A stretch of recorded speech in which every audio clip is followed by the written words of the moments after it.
आपण 5 मिनिटं आपण याला असंच ठेवू.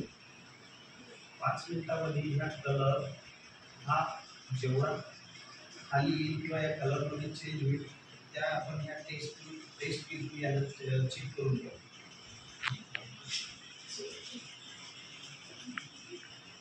याच्यावर लिहिलेलं असतं 2.0, 1.5, 1.1, 0.5 आणि 0.0.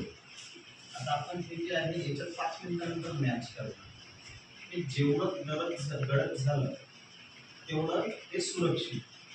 आणि जसं जसं याचा फिकट कलर येत राहील याचा ह्या कलरला तांबड्या कलरला आला तर समजून जायचं की या पाण्यामध्ये सोडायचं, हे पिण्यास अयोग्य आहे. पण जो कलर हाच आहे सेम, याला जोडून बघितल्याच्या नंतर हा सारखाच जर कलर दिसत असेल तर ही पाणी पिण्यास योग्य आहे. याच्यात क्लोराईडचं प्रमाण नाही. पण जसं जसं आपण इकडं आल्याच्या नंतर ह्या कलरशी मॅच झाला तर हे सुरक्षित नाही.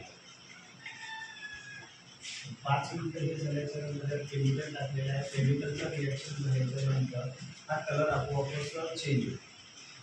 पण त्याचा अर्थ असं की तुम्ही तिथलं पाणी पिता, ज्या बोरिंगचं पाणी पिता त्या बोरिंग हातपंपामध्ये क्लोराईडचं प्रमाण नाही आहे.